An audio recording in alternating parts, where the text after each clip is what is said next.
Thank you very much for that presentation. It's very symbolic because today we have International Mediation Day, and that's why it's very nice to hear about all that problems. Yeah. Now I would like to give you time, Shaan. We are going to hear about cross-cultural mediation. The floor is yours. Thank you. I want to thank, by starting, Jolanta for taking up the time, because now I don't have to speak so much and bore you all as much. But here's the thing. Labadiena, everybody. I would like to take a point of personal privilege and extend my very deepest appreciation. It is rather apropos that I do this in this building, but I would like to especially thank the Republic of Lithuania, and specifically its Ministry of the Interior and Department of the Migration, because I brought a subject matter to them that was not an easy matter for them to adjudicate. Politically, it would have been easier for them to look the other way, but they took a rather courageous position, and I think it ought to be acclaimed for this country and for the people that work in support of its ministries. And so they made a very correct legal decision, one that I continue to benefit from through legal protection. I'd also like to make a public statement here that all the work we do, that I do, my foundation does, my partners in my institute do, is targeted for our future generations. And that includes my two very special children, as we all have them, but I'll mention their names, Shaan Dhanji and Zoya Dhanji. I'm not really going to talk about mediation, since that's all been said and done. I think there's a far more important topic. The mediator. Can't have a mediation without the mediator. And I'm sitting here and I'm thinking about everything that everybody said this morning and through this afternoon. Couldn't possibly define mediation anymore. It's been said and done. Can't talk about the qualities. I'm not the fantastic academician that so many others are here. But a professor this morning, my dear friend Tabor here, mentioned that North America saw mediation come to rise in the 1970s. That makes it about 45 years old now. And I guess I've been doing it for about 30 of those 45 years. That's where my hair went, I suppose. But there's something very empowering about everybody in this room, because you believe in a funny word called peace. I've seen the mediation process as a mediator, as someone that had to go through the training and the credentialing, someone that was eager in earlier years to take out my billable sheet and see how much I could bill out and have both the parties pay. But there is something far more fundamental. If you are really about being a mediator, then you are a peacemaker. It's a hard job. It's not an easy job. You got to give it a little heart. It's about people. It's about the human interest. We can all find positions to take, things to fight about. Often the fighting is so ridiculous we don't even know what we're fighting about, whether it's commercial or not, but it's usually about money. It's not about principles. And if we can take that and put it in perspective, then you are truly an army today. Look around and recognize your colleagues and your fellow students here, because you are the peacemakers. An army of peacemakers is what we need, not only in our commercial venue, but in our geopolitical venue. I cannot accept, and this is why the institute that I belong to projects so strongly our position on the salvation of one human life. Just one. We're not the United Nations, we're not a superpower, we're not anything. But we are peacemakers. Whether you do it in a courtroom, or you do it in a conflict zone, or you do it in a domestic issue, that's what we're about. That's what we're all about. And when we all finish this day today, you need to walk out armed with the armor of human conscience to know that that is what you are. And it's not a profession. It starts as a profession. And if you're real, it becomes a way of life. Don't let it escape you. Make it that way of life. We've talked about various theories here today, various different directions the mediation philosophy has taken, and we've formalized so much of it with different titles and different labels. But folks, this has been going on since man's been around. Conflict and peace. Commercial trade was happening even on the Mediterranean when the Phoenicians were traveling in times of antiquity. They must have had transactions, as they surely did as traders. They surely must have also had disputes. And they surely had a mediatory process as well. Not everything went through an antiquity court system. There's a lot for us to learn from our own history. But we go ahead and we repackage things. In this country, I'll say this in Lithuanian, I hope to heck I don't screw it up too badly, but this country is very special to me, and I will say, Aš myliu Lietuvą. I hope you all understand what I'm telling you. This country is very special. There's a Lithuanian saying that man plans and God laughs, and people ask me how I found myself to Lithuania, and I have to tell them God laughed at me, and I'm glad he did. But Lithuania has an amazing history too, and I think we ought to reflect on that for a moment.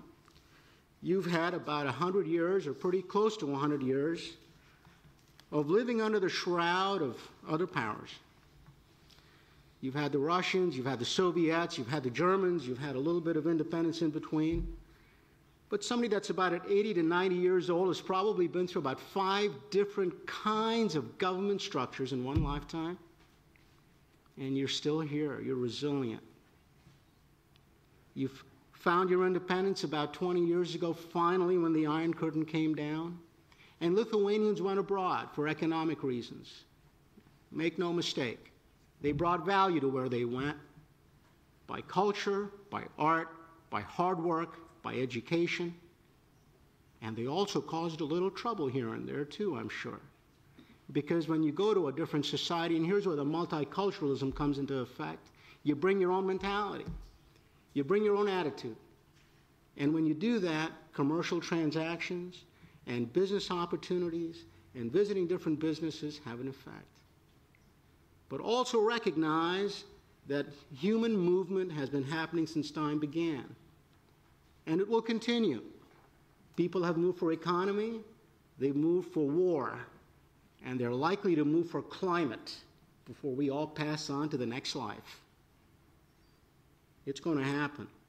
And when people move on the planet, they bring their mentalities and their attitudes and their cultural mores wherever they came from. And that lends also to conflict. Lithuania today, because of its geographic location, as many have pointed out, as being the crossroads between East and West, Russia and the Western European sectors, is geographically very strategically located. The Ukraine is not so far, and we all know what's happening over there. I was, by chance, visiting a friend of mine at a certain office that manages certain immigration affairs for this wonderful republic. And this was within a matter of a couple of weeks of the Ukrainian conflagration. Would you believe you already started to get Ukrainian refugee seekers and asylees coming to Lithuania? This kind of activity and this kind of actioning is going to bring more and more people from different parts of the world. And with it, they're going to engage in business. They're going to engage in business right here in Lithuania. You may have exported part of your population, but you're going to import other populations. Welcome to the free world. That's what it's about. One planet, and we all got to get along. And we're going to have issues, and we got to find a way to holster the weapon, shake hands, and get on with what life is really about, which is living with quality and living happily and making sure that our children and successive generations have the capacity to also lend quality and education to their existence.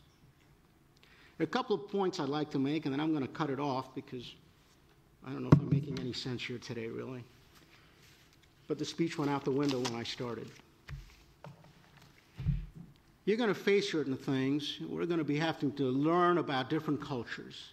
Other countries have done it. The United Kingdom has had to do it. The United States has had to do it. My God, the entire American history is about immigrants. You know, that's what makes you rich. the plurality, the diversity. Embrace it. It'll make Lithuania strong also. But you've got to understand that there are going to be nuances in the generations that are going to come, and you can't fight it. You can get them to adapt. You can't get them to adopt. And you can't do that to anybody, and nobody can do that to you either. Take, for example, the fact that I actually had to go through a negotiation here on a business deal when I first came here about 3.5 years ago. Couldn't get to the contract stage without spending 4 days drinking 999 and some vodka. Had no damn clue what I signed when it was all over. Didn't understand it, but I had to adapt to it. Wish the heck I hadn't, really. Felt horrible the day after. Takes away from serious business when serious business shows up. Lithuania is on this planet. It's special, but you're here. Just like everybody else is special, and they're here too. And you're going to have to start making some changes like other people are making some changes. Not too many changes, though. I like Lithuania the way it is. You're going to see some Chinese people that show up sometimes, some Orientals, Korea, China. First time we had this experience, I was a commissioner for the state of Florida. There was an investigation going on, and as a commissioner, you don't really get involved in the investigation. You have investigators that investigate. You commission, whatever the heck that means. I guess we make policy. And one of the investigators came back and talked to me about an investigation, interview he had just completed, and he felt that the parties were not being honest with him because they wouldn't make eye contact. Funny thing about the Chinese culture, or a certain generation ago anyway, I don't know what they do today. But out of respect, they always bowed their head and never made eye contact. It was a matter of respect. It wasn't a matter that they were not being transparent or honest, but it took understanding. And that's the same kind of understanding we're going to have to give here and take here. I'm going to conclude with what I thought was a rather flattering email I got from the international coordinator at Kazimierz Simonovich's University, Ruda. She asked me which flag I wanted on the dais facing me. She wanted to know if I wanted an American flag, did I want a Lithuanian flag because I love this country so much, or did I want an Indian flag because that's where I was born. That was flattering. I said I'd like one of each. Well, I didn't get it. So finally I told her I'd take my American flag, because that's the flag and that's the ideal. It's not the colors on the flag, it's the ideal. We have to stand by our ideals, people. That's what peace is about. We swear allegiance to a document, whatever that document is. For me, it's the Constitution of the United States of America. I make no mistake about it. I believe in those words. I've sworn to protect and defend it from enemies foreign and domestic. And there are domestic enemies too. Democracy does not come for free. Whatever you believe in, stick to it. It gives you conviction. It gives you position. It tells you where you are going in life. But above all, always prioritize the human interest above the national interest. Because you can't have a national interest without the interest of the people first. Recognize it. It'll help you as the peacemakers that you are. You are the knights today, and the human conscience is your armor. Go forth, and thank you for your time.